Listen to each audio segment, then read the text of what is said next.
Now, Paul, just a congratulations. Yeah, look, he'll be really happy. I'm sure he'll be thinking about Sunday now, to be honest with you. That's out of the way. Really disciplined performance, good performance, great win. Qualified through the group with a game to go, which is a big bonus, but I'm sure his attention now will be switching to Sunday. I sometimes wonder how you feel when you're the outgoing manager and you look at a performance and a few of those players that looked a bit better tonight and you think, thanks, I could have done with that 3 or 4 days ago. Yeah, I think managers that depart clubs the way Ollie did, I think they come to expect that. They know there's going to be a bounce in the squad. Someone's going to come alive that wasn't maybe producing the goods while they were there. But I think this performance was more about going back to type. This is the kind of performance that you saw the early part of Ollie's tenure when he went on that fabulous run before he got his contract. It was more about soaking up pressure sometimes and using the capabilities of the attacking players to go and hurt teams on the counter-attack. And like the lad said before, Chelsea at the weekend, I think, will be a replica of the second half performance today. OK, well, let's get some instant reaction, actually. Michael Carrick is with Des. Sorry, not Michael Carrick. Talking to Des, Harry Maguire. How important is that result in the context of everything that's been happening in the last few weeks?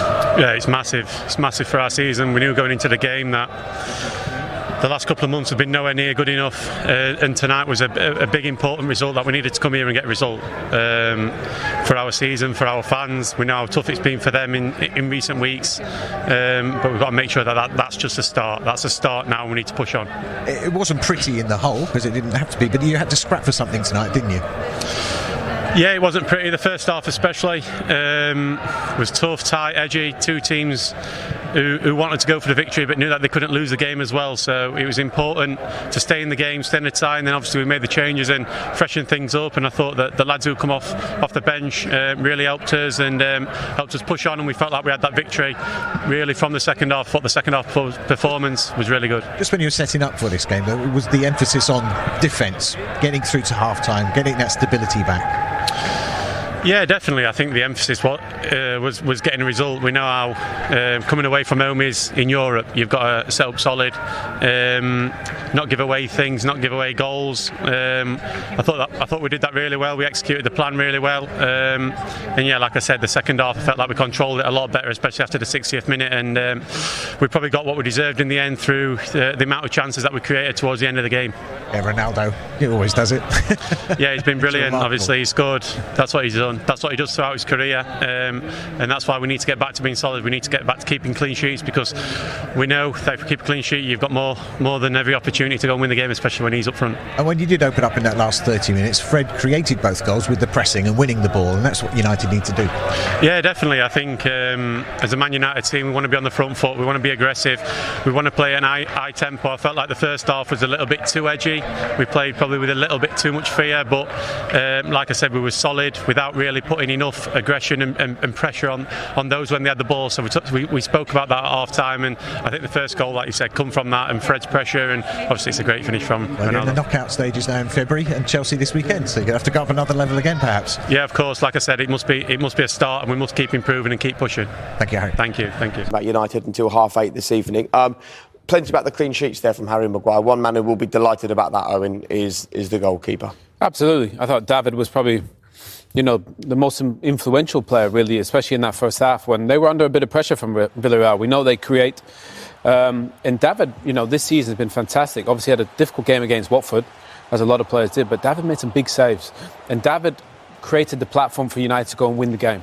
And they made some good changes, but I thought David was the one that, had his normal form. And I know the goals he said at half-time, the saves he should make, but they're important saves, because I think it just gives the players a bit more confidence. I think early in the game there's a nervousness, what was expected, given the form of the team's I agree. in. So you need, behind the defence, when it's going to be breached, because away from home it's always difficult, and your opposing team are going to create chances when you're in that type of form. And you need someone like that to be able to pull off them saves. And I think he's probably been our most consistent player this season, along with Cristiano, Owen was talking about before. And I think that there's no way you get big results away from home without your goalkeeper playing well a lot of the time. You need him to step up, and today he done what he's meant to do. You also don't get those results, Paul, unless a certain player steps up and scores, which he has done in every Champions League game this season, which is incredible, by the way. Yeah, look, it's what we expect from him now, and crazy play from the goalkeeper, really. I think a little bit of overconfidence, you have to say. But Fred again was good tonight, especially in that second half. Very disciplined. It's just a bit different though, when it's depressed. They pushed up a bit higher because he got a bit of confidence going late into the game. They knew they was in relative control of the game. Okay, they conceded a couple of chances with the keeper saving. But the keeper, that pass is just never run in a million years. It's so overconfident. Fred gets to the ball, which he's very good at. He's brilliant against the ball. It's his real strength and keep it simple. Okay, he doesn't get the ball. It could possibly have been a foul there, really. But watch it slow down here. Scholesy, watch Cristiano. There's Cristiano here. If you keep an eye on him there, watch his little look. He has a little glance. Look. He has a little look. Look, there it is. Out the corner of his eye, he'll see the goalkeeper there. He knows that's the only finish he's got in him. And look, do we expect anything else from this lad? Is that a hard finish? No, to get yourself I don't turned think and so. do that? I don't think so. The only thing he's got to do there, his feet, don't get me wrong, he moves his feet really well. But the only thing he's got to do is get it all over the goalkeeper. It's virtually an empty net, really, and he does it well. Thing is, if United minimise mistakes, keep clean sheets, only you can guarantee he's going to get your goal. Plus Bruno, plus Marcus, plus Martial, plus Jadon. If they sort the defence out and be a bit more compact, minimise mistakes, there's a blueprint there to go and win games. And obviously, Jadon probably had his best game in United shirt. He looked like the player that can make the difference. The trouble with United, if they play that way, if they concede a goal, it's very difficult for them to get back into the game. You see, against Manchester City, they started off that way. After 7 minutes, the game plan's gone out the window. Now, if the same happens against Chelsea, they're not the type of team who can go and blast the team away. They can't control possession like Liverpool's, like City's can. So that game plan is great as long as you keep us on form, you don't give too many chances away, and you don't concede a goal. Here's the second goal here. I mean, I think the substitutes, I think Fred again plays his part in winning the ball, Cristiano, but then this is the run I like. Pass the ball forward from McTominay. That makes a difference. That's a big difference. And then the two subs combined here, Marcus Rashford, good awareness, great first touch here from Bruno, and a ruthless finish from Jadon. But this reminded me of when we used to play, so I actually say, when you turn it over, first pass forward, if you can. But and look at Jadon, making a powerful run forward. When we've seen him play for United this season, he hasn't sprinted it as much as he did at Dortmund. Today Scholesy made a good point. He looked fit. He looks sharp. Yeah. And when he's fit, you can see the impact he can have on the team. He looked fitter than he has done. And I was really pleased for him tonight. He's a young player. I'll play it on here. There's some of these clips while you talk, Scholesy. Go on. Yeah, a really young player. He's had a difficult start, but I thought he was United's best player tonight. I think they need to use him more. It's almost... playing in this team is a little bit different because he doesn't have a flying fullback, which he had at Dortmund. I think that helps him because he's not an absolute flying machine himself. This is what he wants to do, doesn't he? That's exactly what he's good at. He wants to play, but he wants to play that further up into a centre forward and go and play somebody in. He's such a clever footballer. Really pleased with him getting his goal as well. And as I said, I think he's fitter. You just look at him. He looks half a stone slimmer. I think also I think it's his teammates understanding him and what he's about as well is a big part of it. Because I think when he signed, not many of the players really knew about him. And they expected him to be a flying winger, a flying machine who's going to go on the outside all the time. He's more intricate. He wants to play 1-2s, link things up. He's a footballer. And he needs people, exactly. He's a footballing winger. He wants people to be there, to be walls, play 1-2s off, slow the game down, and then injection of pace. And this is beautiful. That is him in a nutshell. Even that clip alone, Scholesy made the point of Hakimi. Hakimi was always on the overlap and he come inside.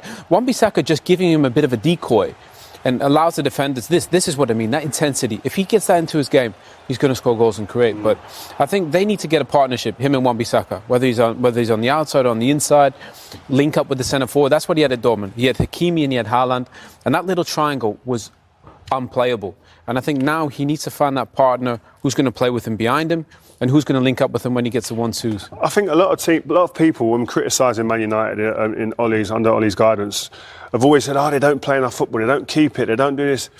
Their best way of playing has always been, under him, counter-attack football. Yeah. Has been sitting back, soaking up pressure. And even today, they're most comfortable. All the players on that pitch today look so much more comfortable when they were able to sit in, wait, be patient. And Scholes said, if you go a goal behind, it's difficult. But then, at the moment, they're looking for a way of playing that suits them. They're not in a position where they're afforded to go, we can be expansive and we can start trying. And they looked more comfortable a goal up, didn't they? Yeah. As soon as they got a goal up, it felt like and the team had more confidence, didn't they? And then they could go and counter and get the second, which they're very good at. It was nothing different, was it? It was nothing special. It was just people playing in the positions and playing the position correctly. Then they can bounce off because we know they've got the quality to do that. And look, I keep saying it, but I thought Sancho was the best player for us, and really pleased for him. Oh, now he really kicks on from here, and I think he'd almost be. He's a player who wants to play in a possession team as well. He's not really going to get that a lot, I don't think, especially in the big games. When you talk about Chelsea on Sunday, I don't think he'll get that a lot. He's going to have to probably adjust his game a bit to be more of a counter-attacking player. Are you surprised that Oli played Jadon off the left so much when we signed him for the right, and you had Marcus there, you had Martial there, Pogba was playing there? Why he didn't start on the right once? I don't think. In the last 2 games, he looks much better on the right. Well, he looks a player that we signed for what, 70 million quid. He played on the right hand side a lot for Borussia Dortmund. That's where he's most comfortable. You've seen that. Some players on the left hand side like cutting inside and smashing it. He's not that type of player. He's more of a footballer. He's got great skills to go past people, but he's not the quickest.